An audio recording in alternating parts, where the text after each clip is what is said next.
Hi guys, it's Kelly here and I'm back with another video. Today I am using the newest release from the Colorado Crafts and Kris. This is Kris meets Big and Bold, which I totally love their Big and Bold sets. So I am using actually a little bit of all three sets in this scene card. I am using the Honey Crock, the Beehive, and the Honey Jar. Originally, I had a different scene in mind when I started stamping my masks, but I ended up switching it up. So here, this is just Eclipse masking tape. It comes on a roll. This is one of my go-to masking type papers, but there's a lot of them out on the market that work really well. So it just works whatever, use whatever works for you. So once those are stamped, I trimmed them out. And I'm actually going to use them to help set my scene. So I knew that I wanted my fairies kind of gathered around this little branch. And so I just held the stamp set on top of my card front. And then I'm going to use the mask to put my fairies in place. I didn't want to take the time. I could have stamped the branch out, trimmed it out, and used it as a mask. But I didn't want to take the time to do that because I knew I didn't need it for my scene. And it's a very intricate stamp, and fussy cutting that would have been a nightmare. So I just used the stamp set. So once I have them kind of where they're going to go, I just pushed them down onto my card front and slid the stamp out from underneath them and then finished applying them. I'm going to leave these masks in place so that I can lay my stamps on top of them and then stamp them out. So it didn't take me very long to realize that the mini Misty wasn't going to cut it. I was going to have to use my regular size Misty because parts of my stamps were going to be hanging off of my card front. So now I've lined up my stamps with my masks, and then this will give me perfect positioning for stamping my fairies exactly where I want them to go. I'm going to go ahead and remove my mask so I just have my clean white card front. And then I am going to be stamping in Copic Safe ink because this entire scene is going to be Copic colored. You could, and I have in the past, leave, the masks in place and do some distress inking in the background to save yourself on some Copic ink. But I didn't want to have to cut masks for all of the flowers and leaves and the branch and all that. So I just did it with Copic markers. But either technique would work for this. So I'm going to stamp these guys down. Then I'll put the masks back in place to continue stamping my scene. I had so many, I just really loved the whole release. And I love the Colorado Crafts Big and Bold series. Typically those are the ones that I gravitate toward to purchase. So I was super excited when they reached out to me to ask me if I would like to be part of this release, because it was so right up my alley. But I had so visions dancing of so many scenes that I wanted to create. But ultimately, I kept being drawn back to the fairies. And I really, really loved them. And so I wanted them to kind of be the star of the show for my card front. So here I've put those masks back in place. And now I'm going to stamp my branch and then my flowers. We'll talk a little bit more about the flowers, as the point of this video is to show you this little hack or trick for no-fail transparent stamping. So something to note, this is part of the new release. They are doing a blog hop. I will link that below. You have until the 18th to enter. They are giving away products for each step along the hop. And then they're giving, this is different for any company that I've ever worked with before. And I think it's pretty fantastic. So they are giving away one bundle. So the bundle release to one person who shops through the designer's affiliate links. Mine will be linked below. But I just thought, what a fantastic way to, kind of reward your designers and their, fans, viewers, whatever term you like to be, their crafters.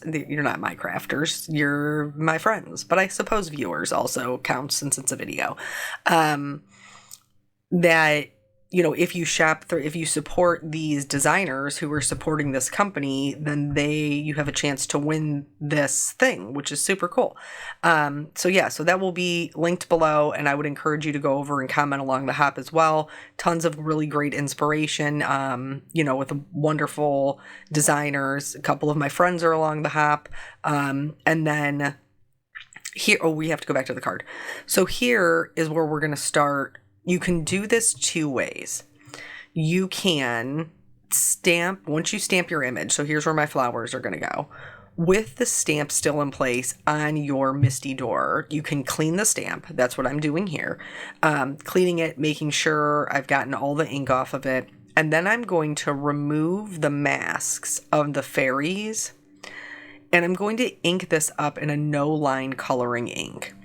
Oftentimes in the past, like when I'm doing transparent coloring, I'm just kind of guesstimating as to where the rest of the stamp would be. But with this technique, you can actually just stamp the same image. Now you're going right over those black lines, so you won't be able to see it. But on the part that was masked, i.e.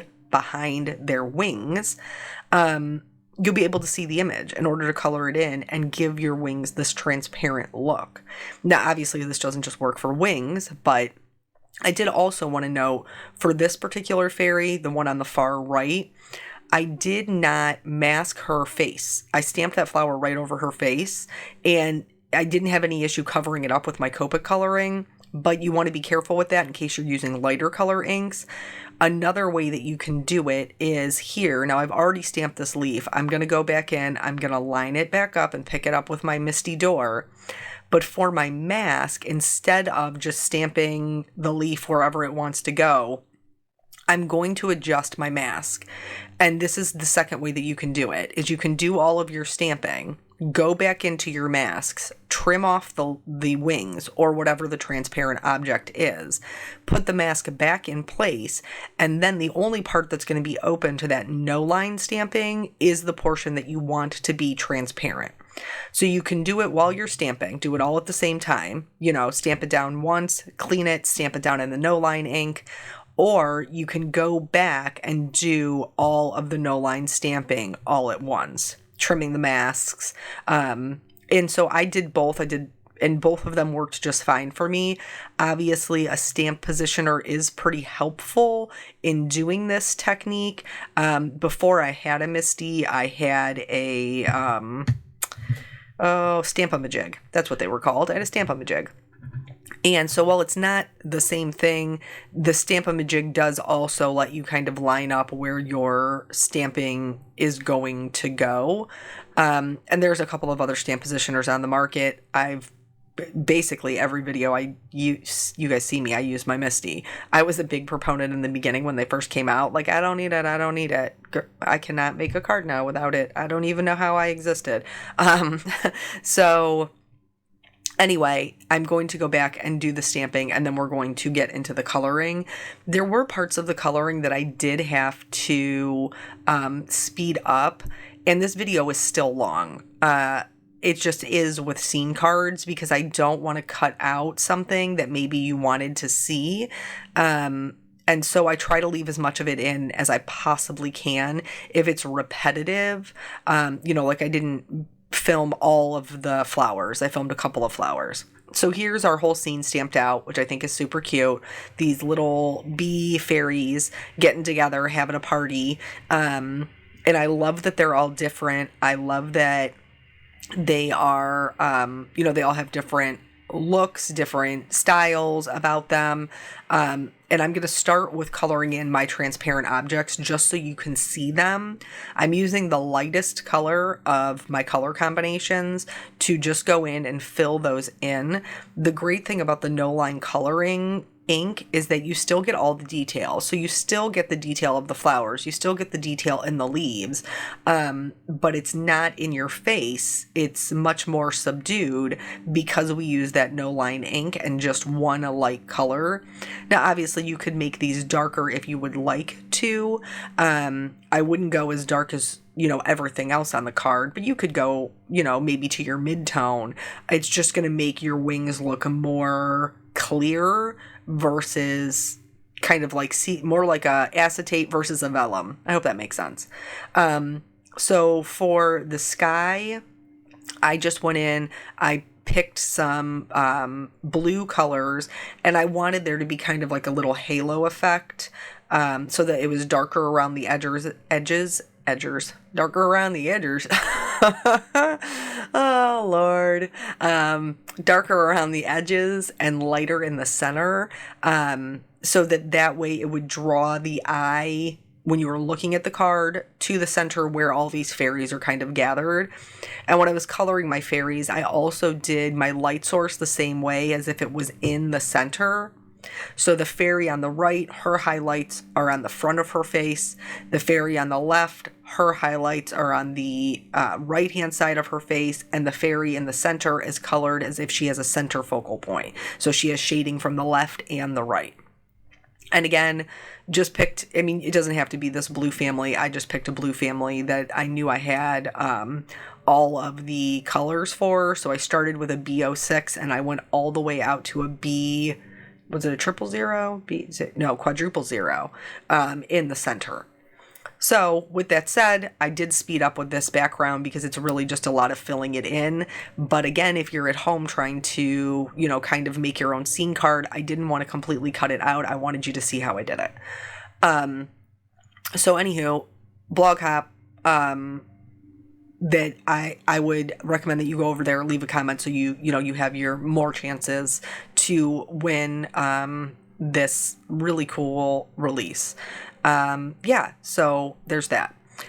As far as like regular life goes, we're gearing up for back to school. It's, I cannot believe everybody I talk to is like, you can believe the summer went by so fast. Summer went by so fast. Summer always goes by so fast. I don't like it. But so Peanut and I have to do his back to school shopping. And so I told him he had to go through his clothes before we did any back to school shopping, because he says he doesn't need any clothes. He doesn't want any clothes. And then, we get to the store and all of a sudden he wants clothes, or we get to, the first, second week of school and I realize all of his pants are too short. So in an effort to be proactive, I told him he had to go through his clothes. He has drawers that are just overflowing. I don't typically buy him clothes like throughout the year, but all of his grandparents do. They do. He just, he'll have a new shirt on. Where'd you get that? Nana bought it for me. New shorts on. Where'd you get that? Grandma T bought it for me. Like, why? He doesn't need shorts. He doesn't need shirts. He's perfectly fine. Nope, can't help it. For his birthday, this is a true story, my mom. For his birthday, he wanted new shoes. Everybody's into different things, whatever their things are. My kid seems to be super into shoes, and he always has been. For Christmas, when he was 5, I bought him a red pair of Nikes that he wanted. And that was his favorite Christmas gift. Out of all the things that he got was his red Nike tennis shoes. So he's into shoes. That's cool. But he asked for shoes for his birthday, which he did need shoes. So he wanted a pair of Adidas. My mom picked up the Adidas. She buys a red pair and a black pair. I'm like, why we got 2 pairs of shoes, Mom? Well, I didn't know what color he wanted. So instead of just buying one pair and being like, we'll just take them back and get the other color if that's the one you want. Nana buys both pairs. And I was like, okay, well, he wants the red ones, so you can take the black ones back. She was like, no, he'll need shoes for the new school year. I'll just hang on to them. He can wear them for the new school year. So now here I am, a week out, a little less than, of the first day of school, and he's like, I want to wear my shoes. I want to wear my shoes. I want to wear my shoes. I was like, no, they are school shoes. And when you go to school, you can wear them. So just a little bit here on the flower. I didn't really do anything too crazy, just my normal shading, lightest to darkest, darkest to lightest. And then, any point where they meet or 2 petals lay on top of each other, I added shading there. I tried not to make them too dark, because the background is so light. But how I chose the color purple is because I knew I was going to color my little bee fairies as bees. So I knew I was going to have some yellow in there, and yellow's complement is violet. And so I knew that that particular color palette would look really nice together. And so that's how I chose to do purple. Pink flowers also would have worked because of the green leaves. That yellow green's complement is pink. So that also would have worked well. And as you know, if you watch my channel, I feel like blue is a neutral and it matches everything because it's the best. It's the bestest color. So that is how I picked that. I just wanted to note that before we continued on. So now he's like chomping at the bit about these shoes. So today I was like, you got to go through your clothes before you can go play because we have to do your school shopping and I need to know where we're at. So he's like, why do I have to do it before we go play? Blah, blah, blah, blah, blah. You know, the usual, to which I had to express to him in the kindest way possible that I could actually keep him from playing at all. Unless he wanted to revamp his attitude about going through the clothes and just knocking it out and getting it done, which he was able to turn it around. So good for him. So he goes through, he gets a bag, he goes through his drawers, and there's maybe like, I don't know, 10 shirts in there. Okay, I'm done. And I'm like, no way. No way. Your drawers are like overflowing. There's no way. So then I, of course, get suckered into going through his drawers with him, and we find bunches more stuff that, like, he's in a size 8, that are like 6, 7s that need to be on their merry way. But because he likes them, he doesn't want to get rid of them. But they don't fit. And I feel for him because, like, we all go through that. And he even said to me, you don't do this with your clothes. And I'm like, but I don't grow every year. Like, that's what I'm saying. My stuff might be a little outdated, not so stylish, and I still keep it, but I'm not growing. It will still fit me mostly-ish. Since I had the baby, some of it's a little questionable. Back to the card. So for the little floral trim, both 2 of the fairies have it. I am not, and I'm being 100% honest, and I know that this will be hard for some people. I have no rhyme or reason, my people, for adding my shadows and the other colors. I'm basically just putting in dots of color to give it some kind of dimension, but this does not have to be an exact science. Don't stress yourself out about it. For the crown, I am shading it vertically so that there is the portion of the crown that is the most forefront that will have a little bit of like a shine on it. And then you saw me counting her little stripes. I wanted to put black stripes next to the 2 flower trims so that they didn't blend in. And what ended up happening is I had to color 2 of the stripes next to each other black. And I was totally fine with that. Alternatively, I could have done those 2 stripes yellow and done the rest of them black. It still would have been very cute. But I'm not going to show you the stripes or the trim on the other fairies because I've already showed it to you once and it is the same thing. For the black, again, I'm going to show you the stripes. I will show you the fairy in the middle, her hair. I used the grays, the cool grays, black colors for her hair. And then I used a stippling effect. So we'll talk about that when it gets to it. And then I also showed you the tulle skirt on the fairy on the right-hand side. So for the stippling for the hair, this fairy very clearly has short, kind of tight curled hair. And so in order to mimic that texture, I'm just doing a series of dots. I went in with my lightest color first. I left some white areas, and then I'm going to go back in with each consecutive color and do the same thing.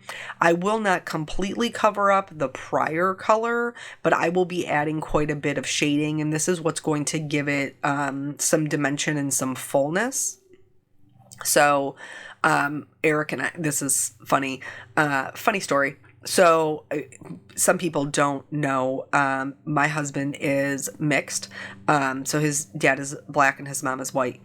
And so consequently our daughter, Caitlin, is also, but she is very fair. She's very fair skinned.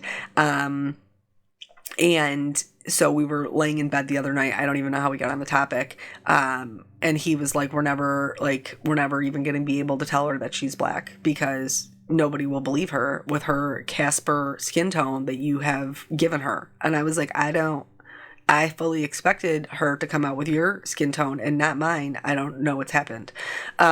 Genetics are funny. They're funny things. But I feel terrible for her because my husband has beautiful, full lips. They're beautiful, full lips. He is very blessed in that department. I am not. I have no lips. He's like, yeah, you got some number 2 pencil lips. I totally do. That is 110% accurate information.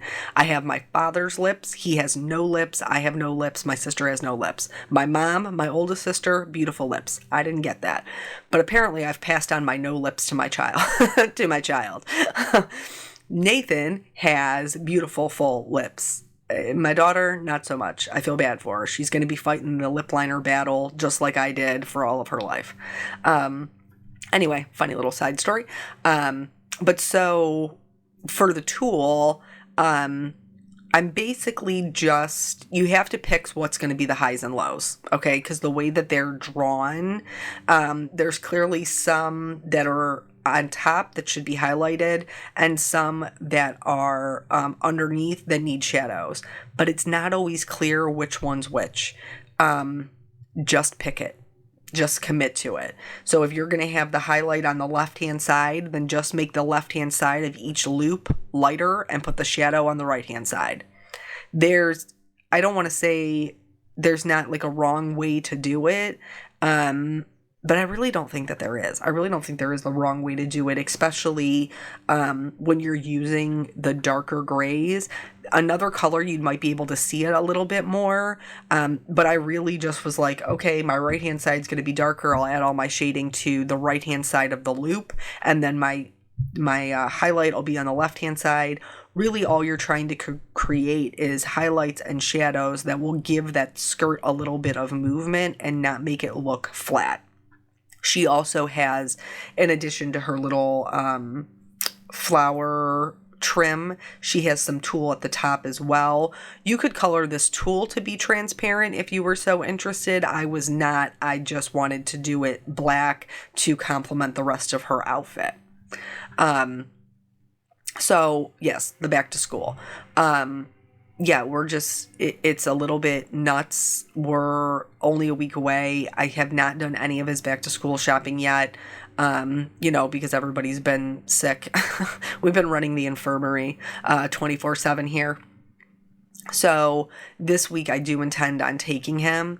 And what I have seen, which I think is very interesting, is a lot of these stores, Walmart, Target, they are like downloading the school's school supply list for like each grade, and you can go on the app and just select the school supply list and it'll add everything to your cart, which I think is super fascinating because I use the app for my groceries.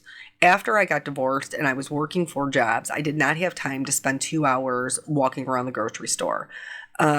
So I started using the pickup. Well, then when COVID hit, it was crazy to do the pickup, but then they started giving you the option for delivery. So now I do the delivery and it's amazing because then I don't have to go to the store at all. So the app is very enticing because then I don't have to go to the store at all. But here's 2 problems with the app. The first one is that it will add everything to the list that's in stock. So if there's something that's not in stock, it doesn't even tell you like XYZ is missing. So you have to go through it manually to make sure all of the products are in there. So that's kind of meh. And then somebody else had mentioned, which doesn't surprise me at all, and I don't even know that I necessarily have an issue with it, it's just something to be aware of, that they used the app and the store put the all the name brand items. Like, it didn't pick the cheapest items, it picked the most expensive items, which again does not really surprise me. So I'm not sure whether or not right now I feel like we're leaning towards just sucking it up, Sally, and going to the store so that he can pick his things and I can make sure I have everything on the list. But we will see whether or not that works out for us. So for their hair and their skin tones, I did mix it up. So I used the E50 family for this fairy's hair, and then I used that same E50 family for the fairy in the middle for her skin tone. Then for the fairy on the right-hand side, for her skin tone, I used the E30 family. And then I used that same color for the hair of the fairy all the way to the left. So I knew that I was going to be adding multiple skin tones. That's one of the things that drew me to making this card and doing all of these different fairies, is that I would be able to kind of play with their hair and play with their skin color, which I don't think that there is enough of. But the other thing that is kind of nice about it is it gives you 3 different looks. So that, like, this particular fairy is a profile, so that allows you to kind of practice the shading for a profile. The fairy in the middle is, looking directly at you, so you can practice shading for a straight on look. The fairy on the left-hand side is more of like a half turn, so it's really kind of nice to have all of these different poses in these sets, because it gives you a chance to kind of, if you're really interested in, practicing your people coloring, to play with hair, play with skin tones, play with textures, and then also the composition of your shading based on how your fairy is looking. So for this fairy in the middle, she's straight on, but her head's a little turned down. So the shading is going to be around her face, but then also quite a bit of shading down on the bottom left-hand side of her face because she is looking down. I also added shading underneath her little bee outfit, and then underneath her little knee and at her ankle. For her elbows, it's going to be like in the crook of her elbow, because she's got this sassy little hands on her hips, which I can totally see my daughter doing as she gets older. She got the sassy little hands on her hips kind of look. So that's what all that shading would be. So yeah, we'll see if we use the app for I'm really thinking that I'm going to be more drawn towards just going to the store, because he likes to pick out like his book bag, his lunch pail, those type of things for himself.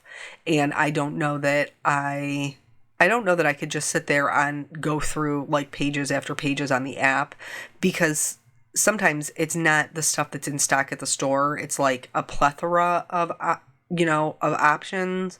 And as we all know from like the mass releases that we have in crafting, sometimes too many options is just too much.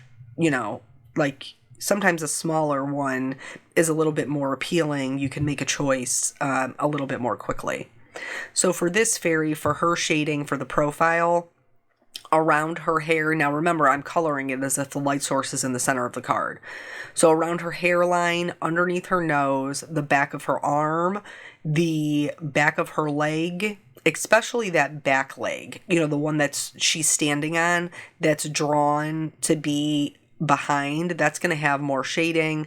And then I also added just a little line of shading right in front of the heel of her foot, since it's bent up.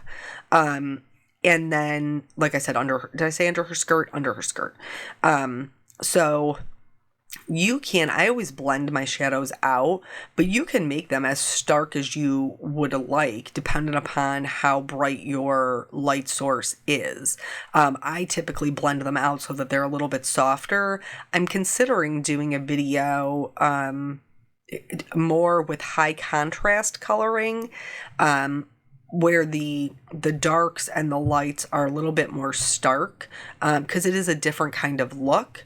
So we'll see if maybe that's something that we visit in the future. Actually, there was a video that I did earlier in the week where I did some flowers, and that's where I originally was like, maybe I want to do a little bit more high contrast for a different look, a different style than what I normally do. So here at this point, you can see we've obviously sped up because I want you to be able to see it, but it's long, y'all. We've been together for 30 minutes already. So I know some of you sit around and craft and listen to my videos or get your workout in or your drive home. So I hope I was able to keep you lots of company. For this one, the shading will be around her face. It'll obviously be a little bit darker where her face is turned toward the back. The leg that's behind, and then where her leg is bent, there's going to be shading underneath her little trim of her outfit, and then there's also going to be shading kind of under her thigh where it's coming down to meet her calf.